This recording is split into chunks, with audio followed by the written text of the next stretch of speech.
Good morning students. നമ്മൾ ഇന്ന് പഠിക്കാൻ പോകുന്ന പുതിയൊരു ചാപ്റ്റർ ആണ് തെർമൽ പ്രോപ്പർട്ടീസ് ഓഫ് മാറ്റർ. നമ്മൾ കഴിഞ്ഞ ക്ലാസ്സുകളിൽ പഠിച്ചത് mechanical properties of solids and fluids ആണ്. ഒരു ഫോഴ്സ് അപ്ലൈ ചെയ്യുമ്പോൾ അതിന്റെ പ്രോപ്പർട്ടിയിൽ വരുന്ന വ്യത്യാസങ്ങളാണ്. സോളിഡ്സിലും ഫ്ലൂയിഡ്സിലും ഒക്കെ വരുന്ന വ്യത്യാസങ്ങൾ, അല്ലെങ്കിൽ സോളിഡ്സിന്റെയും ഫ്ലൂയിഡ്സിന്റെയും ഒക്കെ ചില പ്രത്യേക പ്രോപ്പർട്ടികളാണ് നമ്മൾ കഴിഞ്ഞ ക്ലാസ്സിൽ പഠിച്ചത്. ഇവിടെ നമ്മൾ പഠിക്കാനായിട്ട് പോകുന്ന തെർമൽ പ്രോപ്പർട്ടീസ് ഓഫ് മാറ്റർ ആണ്. ആ തെർമൽ പ്രോപ്പർട്ടി എന്ന് കേൾക്കുമ്പോൾ തന്നെ നമ്മുടെ മനസ്സിലേക്ക് ഒന്ന് രണ്ട് ടേംസ് എത്തും, അല്ലെ? അപ്പൊ ഹീറ്റ്, ടെമ്പറേച്ചർ നമ്മുടെ മനസ്സിലേക്ക് വരുന്ന ഒരു ടേമാണ് തെർമൽ പ്രോപ്പർട്ടി എന്ന് കേൾക്കുമ്പോൾ. നമുക്കറിയാം ഹീറ്റ് എന്ന് പറയുന്നത് heat is A form of energy. അപ്പൊ ഹീറ്റ് ഒരു എനർജിയുടെ ഫോം ആയതുകൊണ്ട് തന്നെ ഹീറ്റിന്റെ യൂണിറ്റ് നമുക്ക് ജൂൾ ആയിട്ട് കണക്കാക്കാം. ഹീറ്റിന്റെ മറ്റൊരു യൂണിറ്റ് ഉണ്ട്. CGS സിസ്റ്റത്തിൽ യൂസ് ചെയ്യുന്ന ഹീറ്റിന്റെ യൂണിറ്റ് ആണ് കലോറി എന്ന് പറയുന്നത്. ഓക്കെ, അപ്പൊ ഒരു ബോഡി എത്ര ഹോട്ട്നെസ് ആണ് അല്ലെങ്കിൽ എത്ര കോൾഡ്നെസ്സിലാണ് ഒരു ബോഡി ഇരിക്കുന്നത് എന്ന് നമ്മൾ പറയുന്നത് എപ്പോഴും ടെമ്പറേച്ചർ ഉപയോഗിച്ചുകൊണ്ടാണ്. ടെമ്പറേച്ചറിന്റെ യൂണിറ്റ് നിങ്ങൾക്കറിയാം, SI യൂണിറ്റ് നമ്മൾ ആദ്യം പഠിച്ചിട്ടുണ്ട്.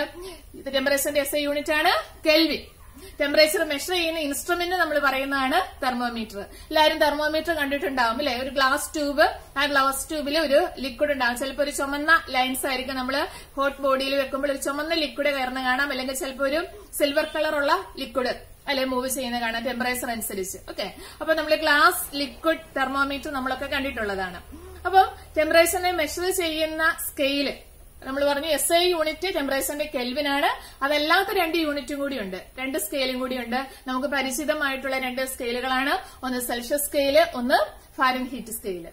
അപ്പൊ നമ്മൾ നോക്കിയാൽ സെൽഷ്യസ് സ്കെയിലിലും ഫാരൻഹീറ്റ് സ്കെയിലിലും കെൽവിൻ സ്കെയിലിലും ഒക്കെ രണ്ട് പോയിന്റ്സ് നമ്മൾ കൺസിഡർ ചെയ്യും. ആ പോയിന്റ്സിനിടയ്ക്കുള്ള ഇന്റർവെൽസിനെ ഈക്വൽ ആയിട്ട് നമ്മൾ ഡിവൈഡ് ചെയ്താണ് നമ്മൾ ടെമ്പറേച്ചറിന്റെ മെഷർമെന്റ്സ് നടത്തുന്നത്. അപ്പൊ അതിനുവേണ്ടി നമ്മൾ എടുക്കുന്ന ഒരു പോയിന്റ് എന്ന് പറയുന്നത് വാട്ടറിന്റെ ഐസ് പോയിന്റ് ആണ്. വാട്ടർ ഐസ് ആകുന്ന പോയിന്റ് അല്ലെങ്കിൽ ഫ്രീസിംഗ് പോയിന്റ് ഓഫ് വാട്ടർ. മറ്റൊരു പോയിന്റ് എന്ന് പറയുന്നത് സ്റ്റീം പോയിന്റ് ആണ്. വാട്ടറിന്റെ സ്റ്റീം പോയിന്റ്, വാട്ടർ തിളയ്ക്കുന്ന കേസും വാട്ടർ ഐസ് ആകുന്ന കേസുമാണ് നമ്മൾ എല്ലാ തെർമോമീറ്ററിലെയും രണ്ട് പോയിന്റ്സ് ആയിട്ട് എടുക്കുന്നത്. അപ്പൊ ഇവിടെ നമ്മൾ എടുക്കുമ്പോൾ ഇതിന്റെ ഇടയ്ക്ക് ഈക്വൽ ആയിട്ട് നമ്മൾ ഡിവൈഡ് ചെയ്യും. ഇത്ര ഡിവിഷൻസ് വെച്ച് ഈക്വൽ ഇന്റർവെൽ വെച്ച് നമ്മൾ ഇതിനെ ഡിവൈഡ് ചെയ്യും. ഇപ്പൊ സെൽഷ്യസ് സ്കെയിൽ ആണെങ്കിൽ നമുക്കറിയാം, സെൽഷ്യസ് സ്കെയിലിന്റെ കേസിൽ വരുമ്പോൾ വാട്ടറിന്റെ ഫ്രീസിംഗ് പോയിന്റ് എന്ന് പറയുന്നത് 0 ഡിഗ്രി സെൽഷ്യസ് ആണ്. വാട്ടറിന്റെ സ്റ്റീം പോയിന്റ് എന്ന് പറയുന്നത് 100 ഡിഗ്രി സെൽഷ്യസ് ആണ്. അപ്പൊ ഇതിനിടയ്ക്ക് 100 ഡിവിഷൻസ് ഉണ്ടാവും. ഈക്വൽ ആയിട്ടുള്ള 100 ഡിവിഷൻസ് ആണ് എവിടെയുള്ളത്? സെൽഷ്യസ് സ്കെയിൽ എടുക്കുകയാണെങ്കിൽ ഉള്ളത്. ഓക്കെ, അതുപോലെ നമ്മൾ ഫാരൻഹീറ്റ് സ്കെയിൽ എടുക്കുകയാണെങ്കിൽ ഫാരൻഹീറ്റ് സ്കെയിലിന്റെ ഐസിന്റെ വാട്ടറിന്റെ ഐസ് പോയിന്റ് എന്ന് പറയുന്നത് 32 ഡിഗ്രി ഫാരൻഹീറ്റ് ആണ്.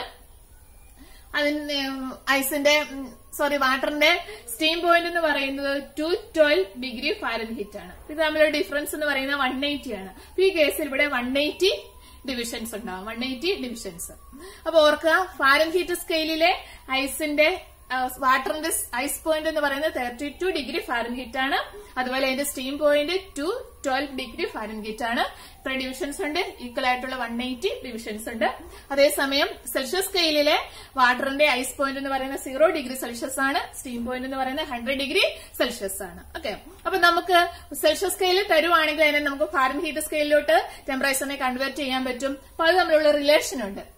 റിലേഷൻ ഇതാണ് TC. TC കൊണ്ട് ഉദ്ദേശിക്കുന്നത് temperature in Celsius scale by 100 = TF - 32 by 180.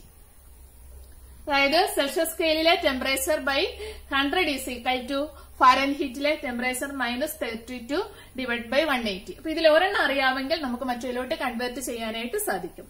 Okay, ഇനി നമ്മൾ തെർമോമീറ്ററിൽ യൂസ് ചെയ്യുന്ന ലിക്വിഡ് എന്ന് പറയുന്നത്, അതിന് എല്ലാ ലിക്വിഡ്സും നമുക്ക് തെർമോമീറ്ററിൽ യൂസ് ചെയ്യാനായിട്ട് പറ്റില്ല. അപ്പൊ അതിന്റെ ഒരു പ്രോപ്പർട്ടി നമ്മൾ കൺസിഡർ ചെയ്യും. അങ്ങനെ കൺസിഡർ ചെയ്യുന്ന പ്രോപ്പർട്ടി എന്ന് പറയുന്നത് ടെമ്പറേച്ചർ ഡിഫറൻസ് അനുസരിച്ച് ആ ലിക്വിഡിന്റെ വോളിയത്തിന് വരുന്ന variation. The volume of A liquid depends on its temperature. Temperature അനുസരിച്ച് അതിന്റെ വോളിയത്തിന് വരുന്ന ആ വേരിയേഷനെ വെച്ചുകൊണ്ടാണ് നമ്മൾ തെർമോമീറ്ററിൽ ഏത് ലിക്വിഡാണ് യൂസ് ചെയ്യുന്നത് എന്ന് ചൂസ് ചെയ്യുന്നത്. ഓക്കെ, അപ്പൊ സാധാരണഗതിയിൽ നമ്മൾ തെർമോമീറ്റർ യൂസ് ചെയ്യുന്ന ലിക്വിഡ് എന്ന് പറയുന്നത് മെർക്കുറി ആൽക്കഹോൾ ആണ് നമ്മൾ യൂസ് ചെയ്യുന്നത്. ഓർത്തിരിക്കുക, മെർക്കുറി ഓർ ആൽക്കഹോൾ ആണ് നമ്മൾ സാധാരണഗതിയിൽ നമ്മൾ യൂസ് ചെയ്യുന്ന ഗ്ലാസ് ലിക്വിഡ് തെർമോമീറ്റർ. നമ്മൾ കാണുന്ന ആ തെർമോമീറ്ററിൽ യൂസ് ചെയ്യുന്ന ലിക്വിഡ് എന്ന് പറയുന്നത് ഒന്നെങ്കിൽ മെർക്കുറി ആയിരിക്കും, അല്ലെങ്കിൽ ആൽക്കഹോൾ ആയിരിക്കും. ഓക്കെ, ആൽക്കഹോൾ ആയിരിക്കും. ഇനി നമുക്കറിയാം, നമ്മളിപ്പോ പഠിച്ചിട്ടുണ്ട്, ബോയിൽസ് ലോ പഠിച്ചിട്ടുണ്ട് അല്ലെ? ബോയിൽസ് ലോ, ചാൾസ് ലോ ഒക്കെ പഠിച്ചിട്ടുണ്ട്. അപ്പൊ ബോയിൽസ് ലോ പറയുന്നത് എന്താണ്? At constant temperature pressure is inversely proportional to volume. At constant temperature, pressure of a gas is inversely proportional to volume. അല്ലെങ്കിൽ നമുക്ക് മറ്റൊരു തരത്തിൽ എഴുതിയാൽ PV is a constant എന്ന് കൊടുക്കാം. PV is a constant. Charles law പറയുന്നത് എന്താണ്? At constant pressure, volume is proportional to temperature. V is proportional to temperature ആണ്. എപ്പോഴാണ്? Constant pressure. അപ്പൊ ഇതിനെ നമുക്ക് V/T is a constant എന്ന് കൊടുക്കാം. V/T is a constant. അപ്പൊ ഇത് ബോയിൽസ് ലോ ആണ്, ഇത് ചാൾസ് ലോ ആണ്. ഈ ബോയിൽസ് ലോയും ചാൾസ് ലോയും കൂടി ഒരുമിച്ച് എടുത്താല് നമുക്ക് എങ്ങനെ കൊടുക്കാം? PV/T is a constant. പിന്നെ നമ്മൾ ഐഡിയൽ ഗ്യാസ് ഇക്വേഷൻ എന്ന് പറയും. ഇതിനെ കുറച്ചുകൂടി ജനറൽ ആയിട്ട് നമ്മൾ എടുക്കുകയാണെങ്കിൽ PV/T is a constant. ആ കോൺസ്റ്റന്റ് എന്ന് പറയുന്നത് PV/T is equal to μR. Mu എന്ന് പറയുന്നത് number of moles, number of gas molecules, നമ്മൾ number of moles in a gas, അതിനാണ് നമ്മൾ മ്യൂ ആയിട്ട് എടുക്കുന്നത്. ആർ എന്ന് പറയുന്നത് യൂണിവേഴ്സൽ ഗ്യാസ് കോൺസ്റ്റന്റ് ആണ്. അതിന്റെ വാല്യൂ നമുക്കറിയാം 8.31 mole raise to -1 joule raise to -1 kelvin. Okay, അപ്പം ആർ എന്ന് പറയുന്നത് യൂണിവേഴ്സൽ ഗ്യാസ് കോൺസ്റ്റന്റ് ആണ്. അപ്പൊ നമ്മൾ ഒന്നുകൂടി ഇതിനെ എഴുതുവാണെങ്കിൽ PV is equal to μRT. ഈ ഇക്വേഷൻ നമ്മൾ പറയുന്ന പേരാണ് ideal gas equation. Pressure, volume, temperature. Okay, R എന്ന് പറയുന്നത് യൂണിവേഴ്സൽ ഗ്യാസ് കോൺസ്റ്റന്റ് ആണ്. മ്യൂ എന്ന് പറയുന്നത് number of moles in a gas ആണ്. ഓക്കെ, അപ്പം ഐഡിയൽ ഗ്യാസ് ഇക്വേഷൻ. ഈ ഐഡിയൽ ഗ്യാസ് ഇക്വേഷൻ നമ്മൾ കൺസിഡർ ചെയ്താല് നമ്മൾ ഇതനുസരിച്ചൊരു ഗ്രാഫ് വരച്ചാൽ നമുക്ക് കിട്ടും P is proportional to T ആണ്. P is proportional to T. എപ്പോഴാണ്? അറ്റ് കോൺസ്റ്റന്റ് വോളിയം നമ്മൾ കൺസിഡർ ചെയ്താല് P is proportional to T വരും. ഇപ്പൊ നമ്മൾ പല ഗ്യാസ് നമ്മൾ കൺസിഡർ ചെയ്യാണ്. ഇവിടെ നമ്മൾ വോളിയം കോൺസ്റ്റന്റ് ആയിട്ട് എടുത്തു. അപ്പൊ ഇതിന്റെ ഗ്യാസിന്റെ നമ്മൾ എടുക്കുവാണെങ്കിൽ P, ഇവിടെ നമ്മൾ ടെമ്പറേച്ചർ എടുത്തു, ഇവിടെ നമ്മൾ പ്രഷർ എടുത്തു. പ്രഷർ കൂടുന്നു, അതനുസരിച്ച് ടെമ്പറേച്ചർ കൂടുന്നു, അതനുസരിച്ച് പ്രഷർ കൂടുന്നു. ഓക്കെ, അപ്പൊ നമ്മൾ ഇവിടെ നേരെ തിരിച്ച് ഈ പോർഷൻ നമ്മൾ കൺസിഡർ ചെയ്യുന്നു. ഇതിന്റെ ടെമ്പറേച്ചർ നമ്മൾ കുറച്ച് കൊണ്ടുവരുന്നു. ടെമ്പറേച്ചർ കുറയുന്നതനുസരിച്ച് എന്ത് സംഭവിക്കും? പ്രഷറും കുറയും. അങ്ങനെ കുറഞ്ഞു വരുമ്പോൾ ഈ ഒരു പോയിന്റില് പ്രഷർ 0 ആകും. പ്രഷർ 0 ആകുന്ന ഈ പോയിന്റിന് നമ്മൾ പറയുന്ന പേരാണ്, ഇവിടുത്തെ ടെമ്പറേച്ചർ നമ്മൾ പറയുന്ന പേരാണ് അബ്സല്യൂട്ട് സീറോ ടെമ്പറേച്ചർ. എപ്പോഴാണ്? വോളിയം കോൺസ്റ്റന്റ് ആക്കി നമ്മൾ വെച്ചിട്ട് ടെമ്പറേച്ചർ കുറയുന്നതനുസരിച്ച് ഗ്യാസിന്റെ പ്രഷറും കുറയുന്നു. അങ്ങനെ ഒരു പർട്ടിക്കുലർ ടെമ്പറേച്ചറിൽ പ്രഷർ എന്താകും? Pressure become 0. ആ 0 ആകുന്ന ടെമ്പറേച്ചർ നമ്മൾ പറയുന്ന പേരാണ് absolute zero temperature. Absolute zero. അപ്പൊ ഇവിടെ നമുക്ക് നോക്കുവാണെങ്കിൽ ഈ വാല്യൂ എന്ന് പറയുന്നത് -273.15 ഡിഗ്രി സെൽഷ്യസ് ആയിരിക്കും. 273.15 ഡിഗ്രി സെൽഷ്യസ് ആയിരിക്കും. ഓക്കെ, അപ്പൊ ഇതിനാണ് നമ്മൾ ഈ വാല്യൂവിനാണ്, ഈ 273.15 ഡിഗ്രി സെൽഷ്യസിനാണ് നമ്മൾ അബ്സല്യൂട്ട് സീറോ എന്ന് പറയുന്നത്. അപ്പൊ നമ്മൾ മറ്റൊരു ഗ്യാസിനെ കൺസിഡർ ചെയ്തു. ഇത് ഫസ്റ്റ് ഗ്യാസ്, മറ്റൊരു ഗ്യാസ്, അതിന്റെ ഗ്രാഫിക്കൽ റെപ്രസെന്റേഷൻ ആണിത്.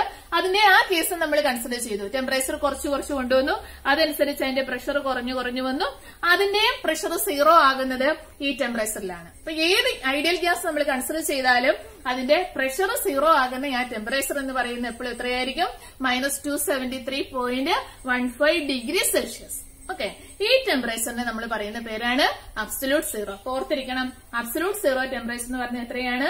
-273.15 ഡിഗ്രി സെൽഷ്യസ്. അല്ലെങ്കിൽ ഇത് നമ്മൾ പറയുന്ന പേരാണ് 0 കെൽവിൻ എന്ന് പറയും. 0 കെൽവിൻ. ഓക്കെ, അപ്പൊ നമ്മൾ ആദ്യത്തെ കെൽവിൻ സ്കെയിൽ കണ്ടു. കെൽവിൻ സ്കെയിൽ നമ്മൾ 0 കെൽവിൻ, അതിന്റെ സ്റ്റാർട്ടിംഗ് പോയിന്റ് വരുന്നത് 0 കെൽവിൻ ആണ്. ഇതാ -273.15 ഡിഗ്രി സെൽഷ്യസ്. ഓക്കെ, ഇനി നമുക്കൊരു ഡിഗ്രി സെൽഷ്യസും ഡിഗ്രി കെൽവിനും തമ്മിലുള്ള റിലേഷൻ എന്ന് പറയുന്നത്, കെൽവിൻ ടെമ്പറേച്ചർ നമ്മൾ ക്യാപിറ്റൽ T കൊണ്ട് റെപ്രസെന്റ് ചെയ്യുവാണെങ്കിൽ ഡിഗ്രി സെൽഷ്യസിലുള്ള ടെമ്പറേച്ചർ പ്ലസ് 273.15 ആയിരിക്കും നമുക്ക് കെൽവിനിൽ കിട്ടുന്ന ടെമ്പറേച്ചർ എന്ന് പറയുന്നത്. ഓക്കെ, കെൽവിനിലേക്ക് മാറ്റുവാണെങ്കിൽ ഡിഗ്രി സെൽഷ്യസിലുള്ള ടെമ്പറേച്ചറിന്റെ കൂടെ 273.15 കൂട്ടിക്കഴിഞ്ഞാൽ നമുക്ക് കെൽവിൻ സ്കെയിലുള്ള ടെമ്പറേച്ചർ കിട്ടും. സെൽഷ്യസ് സ്കെയിലും ഫാരൻഹീറ്റ് സ്കെയിലും ആണെങ്കിൽ ഈ ഇക്വേഷൻ ഉപയോഗിച്ച് നമുക്ക് കൺവേർട്ട് ചെയ്യാം. ഇപ്പൊ ഇവിടെ ഓർത്തിരിക്കേണ്ടത് ടെമ്പറേച്ചറിന്റെ യൂണിറ്റ് ആണ്, SI യൂണിറ്റ് ആണ് കെൽവിൻ എന്ന് പറയുന്നത്. തെർമോമീറ്റർ ആണ് അതിന്റെ മെഷർ ചെയ്യാൻ യൂസ് ചെയ്യുന്ന ഡിവൈസ്. പിന്നെ തെർമോമീറ്ററിൽ ഉപയോഗിക്കുന്ന ലിക്വിഡ്സ് എന്ന് പറയുന്ന മെർക്കുറിയും ആൽക്കഹോളുമാണ്. അത് variation of volume with temperature, ആ ഒരു പ്രോപ്പർട്ടി ബേസ് ചെയ്തുകൊണ്ടാണ് നമ്മൾ തെർമോമീറ്ററിലെ ലിക്വിഡിനെ ചൂസ് ചെയ്യുന്നത്. പിന്നെ നമുക്കറിയാം ബോയിൽസ് ലോ, ചാൾസ് ലോ, അതിനകത്തുനിന്ന് നമുക്ക് കിട്ടുന്നതാണ് ideal gas equation. Ideal gas equation നമ്മൾ ഗ്രാഫിക്കലി റെപ്രസെന്റ് ചെയ്തു. അപ്പൊ നമുക്ക് മനസ്സിലാകും P is proportional to T ആണ്. നമ്മൾ ടെമ്പറേച്ചർ ഗ്രാജുവലി ഡിക്രീസ് ചെയ്തു, പ്രഷർ ഗ്രാജുവലി ഡിക്രീസ് ആയി. At A particular value of temperature the pressure become 0. That temperature is known as absolute 0. അതിന്റെ വാല്യൂ എന്ന് പറയുന്നത് -273.15 ഡിഗ്രി സെൽഷ്യസ് ആണ്. ഇതിനെ നമ്മൾ എന്തെന്ന് പറയും? 0 കെൽവിൻ എന്ന് പറയും. ഓക്കെ, അടുത്തായിട്ട് നമ്മൾ പഠിക്കാൻ പോകുന്നത് തെർമൽ എക്സ്പാൻഷൻ ആണ്.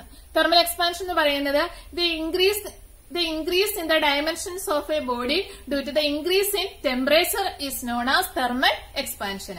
ഒരു ബോഡിയുടെ ഡയമെൻഷനിൽ ലെന്തിലാവാം, ഏരിയയിലാവാം, വോളിയത്തിലാവാം എന്തെങ്കിലും ഒരു ഇൻക്രീസ് എന്തുകൊണ്ട് ടെമ്പറേച്ചറിൽ ഉണ്ടാകുന്ന ആ ബോഡിയുടെ ടെമ്പറേച്ചറിൽ ഉണ്ടാകുന്ന ഇൻക്രീസ് കൊണ്ട് ഉണ്ടാകുന്നുണ്ടെങ്കിൽ എന്താണ് ആ എക്സ്പാൻഷൻ നമ്മൾ പറയുന്ന പേരാണ് thermal expansion. Expansion in length base ആണെങ്കിൽ നമ്മൾ അതിനെ ലീനിയർ എക്സ്പാൻഷൻ എന്ന് പറയും. എക്സ്പാൻഷൻ ഇൻ ഏരിയ ബേസിലാണെങ്കിൽ നമ്മൾ അതിന് ഏരിയ എക്സ്പാൻഷൻ എന്ന് പറയും. എക്സ്പാൻഷൻ ഇൻ വോളിയം ബേസിലാണെങ്കിൽ നമ്മൾ വോളിയം എക്സ്പാൻഷൻ എന്ന് പറയും.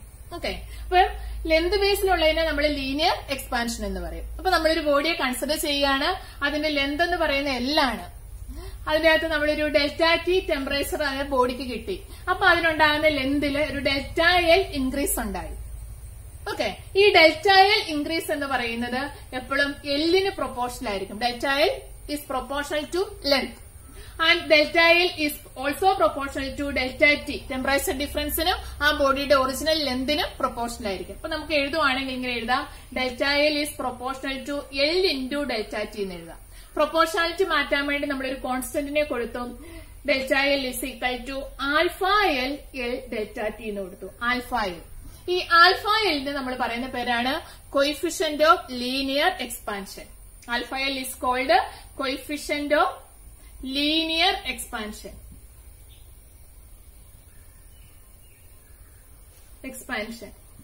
ഓക്കെ, അപ്പൊ നമ്മൾ നോക്കിയാല് α/L ഈസ് ഈക്വൽ ടു നമുക്ക് എഴുതാൻ പറ്റും ΔL/L ΔT എന്ന് എഴുതാം.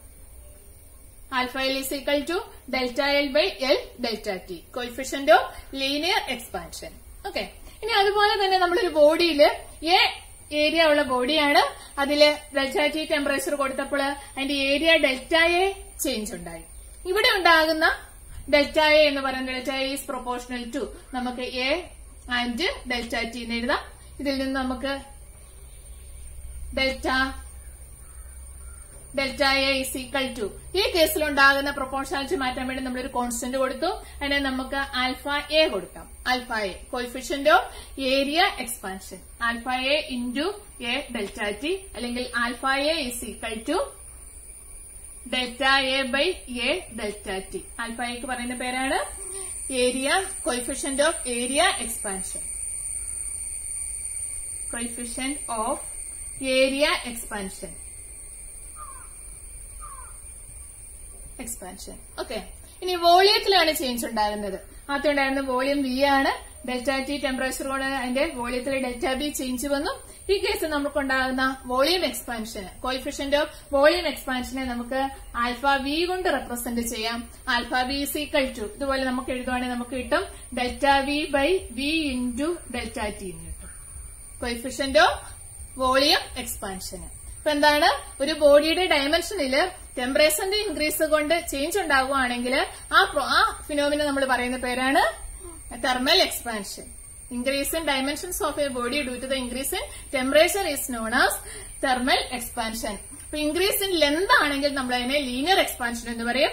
ലീനിയർ എക്സ്പാൻഷന്റെ കേസിലെ coefficient of linear expansion α/L is equal to ΔL/L ΔT.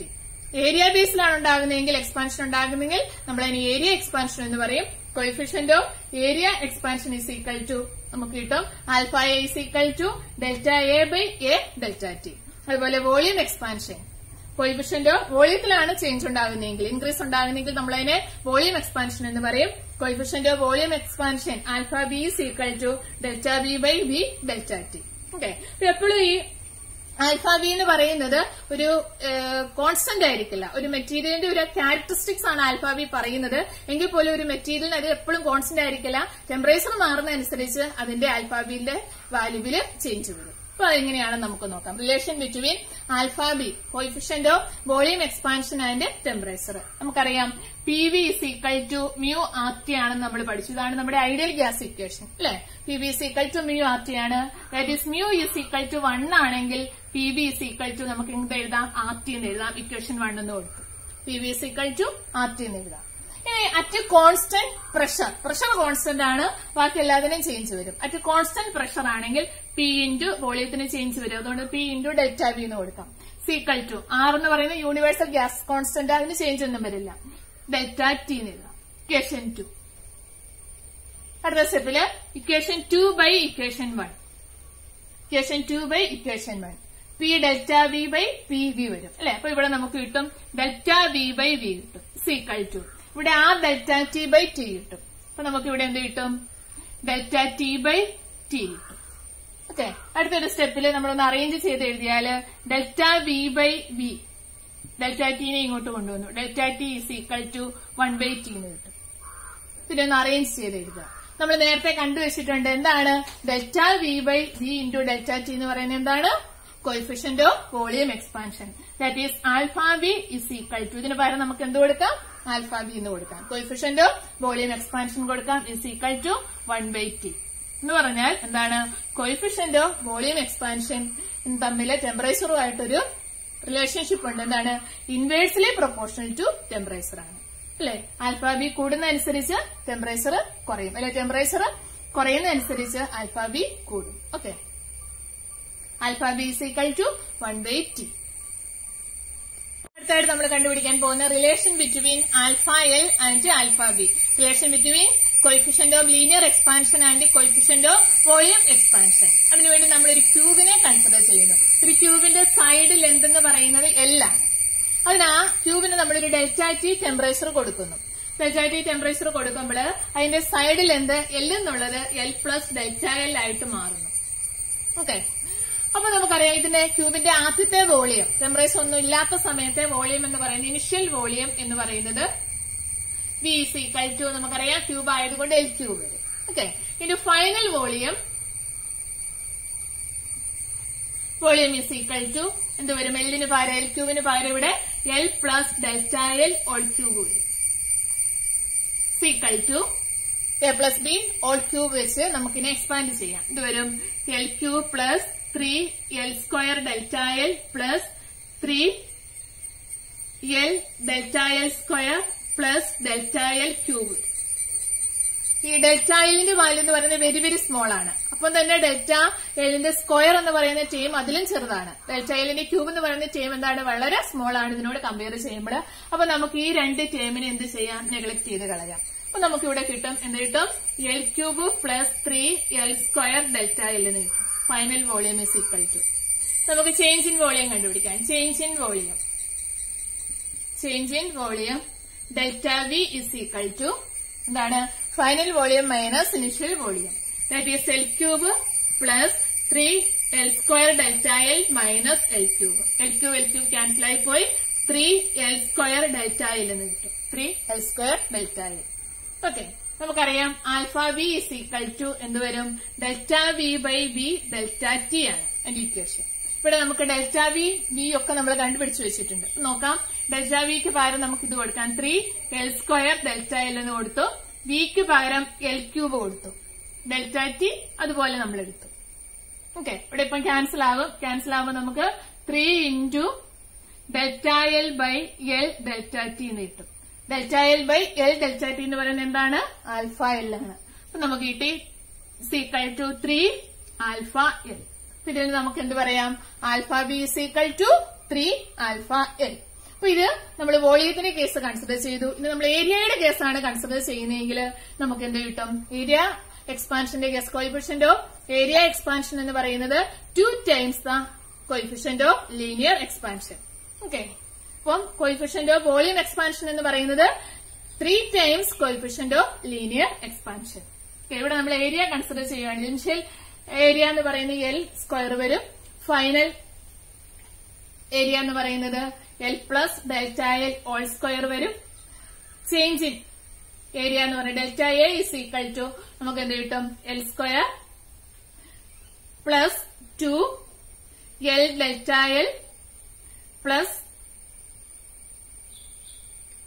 Delta L square എന്ന് കിട്ടും. ഓക്കെ, ഡെൽറ്റ L സ്ക്വയറിനെ നമ്മൾ നെഗ്ലക്ട് ചെയ്ത് കളയുന്നു. അതിനകത്ത് നമ്മൾ ഈ ടേം നമ്മുടെ പോകും, മൈനസ് L സ്ക്വയർ എന്ന് കിട്ടും. അപ്പൊ എന്താണ് അവസാനം വരിക? 2L ഡെൽറ്റ L എന്ന് കിട്ടും. ഓക്കെ, ഇതിനകത്ത് നമ്മൾ എടുക്കുകയാണ് alpha A is equal to delta A by A into delta T. നമ്മൾ ഡെൽറ്റ എക്ക് പകരം 2L ഡെൽറ്റ L എന്ന് കൊടുക്കുന്നു. എക്ക് പകരം നമ്മൾ L സ്ക്വയർ കൊടുക്കുന്നു, ഡെൽറ്റ ടി. എല്ലും കൂടി ക്യാൻസൽ ആയി. അപ്പൊ നമുക്ക് കിട്ടും equal to 2 delta L by L delta T എന്ന് കിട്ടും. That is 2 into alpha A.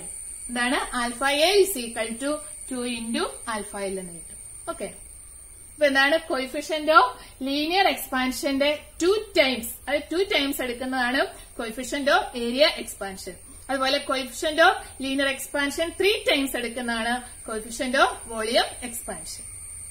ഇനി നമ്മൾ പഠിക്കേണ്ട ഒരു കാര്യം എന്ന് പറഞ്ഞാൽ, നമ്മൾ ശ്രദ്ധിക്കേണ്ട ഒരു കാര്യം എന്ന് പറഞ്ഞാൽ അനോമലസ് ബിഹേവിയർ ഓഫ് വാട്ടർ ആണ്. മറ്റു ലിക്വിഡ്സിനെ വെച്ച് വാട്ടറിന് ഒരു പ്രത്യേകതയുണ്ട്. ആ പ്രത്യേകതയാണ് നമ്മൾ പഠിക്കാനായിട്ട് പോകുന്നത്. അപ്പൊ നമ്മൾ കഴിഞ്ഞ ക്ലാസ്സിൽ അല്ലെങ്കിൽ മെക്കാനിക്കൽ പ്രോപ്പർട്ടീസ് ഓഫ് ഫ്ലൂയിഡ്സ് പഠിച്ചപ്പോൾ വാട്ടറിന്റെ ഡെൻസിറ്റി നമ്മൾ എടുത്തത് അറ്റ് 4 ഡിഗ്രി സെൽഷ്യസിലാണ്. സാധാരണ എല്ലാ ലിക്വിഡ്സിന്റെ ഡെൻസിറ്റി നമ്മൾ കൺസിഡർ ചെയ്യുന്നത് അറ്റ് 0 ഡിഗ്രി സെൽഷ്യസിലാണ്. പക്ഷെ വാട്ടറിന്റെ ഡെൻസിറ്റി നമ്മൾ കൺസിഡർ ചെയ്യുന്നത് 4 ഡിഗ്രി സെൽഷ്യസിലാണ്. എന്തുകൊണ്ടാണ് ഈ 4 ഡിഗ്രി സെൽഷ്യസിൽ എടുക്കുന്നത്? അതാണ് നമ്മൾ പഠിക്കാനായിട്ട് പോകുന്നത്. നമുക്കറിയാം, ടെമ്പറേച്ചർ കൂടുന്നതനുസരിച്ച് വോളിയം കൂടും, എക്സ്പാൻഷൻ നടക്കും. അപ്പൊ ടെമ്പറേച്ചർ കുറയുന്നതനുസരിച്ച് വോളിയം കുറയും. ഓക്കെ, അപ്പൊ നോക്കിയാൽ ടെമ്പറേച്ചർ കുറയുന്നു, അതനുസരിച്ച് വോളിയം കുറയുന്നു. നമുക്കറിയാം, മാസ് ബൈ വോളിയം ആണ് ഡെൻസിറ്റി. വോളിയം കുറയുന്നതനുസരിച്ച് ആര് കുറയും, ആര് കൂടും? ഡെൻസിറ്റി കൂടും. ടെമ്പറേച്ചർ കുറയുന്നതനുസരിച്ച് വോളിയം കുറയും, വോളിയം കുറയുന്നതനുസരിച്ച് ഡെൻസിറ്റി കൂടും. ഓക്കെ, അങ്ങനെ നമ്മൾ നോക്കിയാല് അങ്ങനെ വാട്ടറിനെ നമ്മൾ റൂം ടെമ്പറേച്ചറിൽ നിന്ന് ടെമ്പറേച്ചർ കുറച്ച് കൊണ്ടുവരികയാണ്. 30 ഡിഗ്രി സെൽഷ്യസ് 20 ഡിഗ്രി ആയി. ദെൻ നമ്മൾ അതിനെ 10 ആക്കി, 9 ആക്കി, 8 ആക്കി, 7 ആക്കി, 6 ആക്കി, 5 ആക്കി, 4 ആക്കി. ഈ 4 ഡിഗ്രി സെൽഷ്യസിലായിരിക്കും ഏറ്റവും കുറഞ്ഞ വോളിയം വാട്ടറിന് കിട്ടുക. ഓക്കെ, അപ്പൊ അവിടുത്തെ ഡെൻസിറ്റി ആയിരിക്കും, വോളിയം ഏറ്റവും കുറയുന്നിടത്താണ് ഡെൻസിറ്റി കൂടിയിരിക്കുക. ഓക്കെ, അപ്പൊ ഏറ്റവും ഡെൻസിറ്റി വാട്ടറിന് വരുന്ന എവിടെയാണ്? 4 ഡിഗ്രി സെൽഷ്യസിലാണ്. ഇനി അതിനുശേഷം വാട്ടർ വീണ്ടും താഴേക്ക് പോയാൽ 4 ഡിഗ്രി സെൽഷ്യസിൽ നിന്ന് 3 ഡിഗ്രി സെൽഷ്യസിലേക്ക് പോയാൽ വാട്ടർ എക്സ്പാൻഡ് ചെയ്യാൻ തുടങ്ങും, വോളിയം കൂടും. വോളിയം കൂടുമ്പോൾ എന്ത് സംഭവിക്കും? ഡെൻസിറ്റി കുറയും. ഇപ്പൊ നമ്മളൊരു ഗ്രാഫായിട്ട് നമ്മൾ വരയ്ക്കുവാണെങ്കിൽ വാട്ടറിന്റെ കേസിൽ ടെമ്പറേച്ചർ നമ്മൾ എടുത്താല് ഇതിന്റെ വോളിയം കുറഞ്ഞു വരുന്നു. വോളിയം കുറഞ്ഞു വന്ന് വോളിയം കൂടി പോകുന്നു. ഇത് വോളിയം നമ്മൾ എടുക്കുക. ഇവിടെ ടെമ്പറേച്ചർ എടുത്താൽ ഇത് എത്രയാണ്? 4 ഡിഗ്രി സെൽഷ്യസ്. ഓർത്ത് വെക്കുക. ഇനി ഡെൻസിറ്റിയുടെ കേസ് നമ്മൾ എടുത്താൽ എന്ത് സംഭവിക്കും? 4 ഡിഗ്രി സെൽഷ്യസിലാണ് ഏറ്റവും കൂടിയ ഡെൻസിറ്റി കിട്ടുക. ഓക്കെ, 4 ഡിഗ്രി സെൽഷ്യസിൽ. ഇപ്പൊ വാട്ടറിന്റെ കേസിൽ മാത്രം ഏറ്റവും വോളിയം ഏറ്റവും കുറഞ്ഞിരിക്കുന്നത് 4 ഡിഗ്രി സെൽഷ്യസിലാണ്. അതിലും താഴേക്ക് പോയാൽ എന്ത് സംഭവിക്കും? വാട്ടറിന്റെ വോളിയം കൂടും. ദാറ്റ് മീൻസ് എക്സ്പാൻഷൻ നടക്കും. ഈ എക്സ്പാൻഷനെയാണ് വാട്ടറിന്റെ നമ്മൾ പറയുന്നത് അനോമലസ് ബിഹേവിയർ ഓഫ് വാട്ടർ എന്ന് പറയുന്നത്. ഓക്കെ, അപ്പൊ നമ്മൾ വാട്ടറിന്റെ ഡെൻസിറ്റി കൺസിഡർ ചെയ്യുന്ന 4 ഡിഗ്രി സെൽഷ്യസ് ആണ്. അപ്പൊ ഇതുകൊണ്ട് പല വാട്ടറിന്റെ ഈ പ്രത്യേകതകളുണ്ട്. പ്രത്യേകിച്ചും തണുപ്പ് രാജ്യങ്ങളിലൊക്കെ സമുദ്ര ജീവികൾ അതിന്റെ ലൈഫിനെ ഇത് ബാധിക്കുന്നുണ്ട്. എന്താ സംഭവിക്കുന്നത് വെച്ചാൽ 4 ഡിഗ്രി ടെമ്പറേച്ചർ കുറഞ്ഞ ഐസ് ആകുന്ന സമയത്ത് 4 ഡിഗ്രി സെൽഷ്യസ് വരെ ടെമ്പറേച്ചർ എത്തുമ്പോൾ അവിടുത്തെ ഡെൻസിറ്റി ഏറ്റവും കൂടും, അല്ലെ? വോളിയം കുറഞ്ഞ് ഡെൻസിറ്റി ഏറ്റവും കൂടിയ വാട്ടറായിട്ട് ആ ലെയർ മാറും. അപ്പൊ ഇങ്ങനെ ഡെൻസിറ്റി കൂടിയ വാട്ടർ ഇങ്ങോട്ട് വരും, താഴേക്ക് വരും. അപ്പൊ വീണ്ടും ഡെൻസിറ്റി കുറഞ്ഞ വാട്ടർ മുകളിലേക്ക് പോകും. അപ്പൊ ആ മൊത്തം വാട്ടറും 4 ഡിഗ്രി സെൽഷ്യസ് ആകുന്നിടം വരെ ഈ വാട്ടറിന്റെ ഈ സർക്കുലേഷൻ ഇങ്ങനെ ഉണ്ടായിക്കൊണ്ടിരിക്കും. മൊത്തം വാട്ടർ ഇതായി കഴിഞ്ഞാൽ 4 ഡിഗ്രി സെൽഷ്യസ് ആയി കഴിഞ്ഞാൽ ഏറ്റവും മുകളിലത്തെ ലെയർ എന്താകും? ടെമ്പറേച്ചർ കുറയും, അല്ലെ? അത് 3 ഡിഗ്രി സെൽഷ്യസിലേക്ക് പോയെന്ന് ഓർക്കാം. 3 ഡിഗ്രി സെൽഷ്യസിലേക്ക് പോകുമ്പോൾ എന്ത് സംഭവിക്കും? അതിന്റെ ഡെൻസിറ്റി കുറയും. ഡെൻസിറ്റി കുറഞ്ഞാൽ അതിന് അവിടെ തന്നെ കിടക്കാനേ പറ്റുള്ളൂ, താഴേക്ക് വരാനായിട്ട് പറ്റില്ല, അല്ലെ?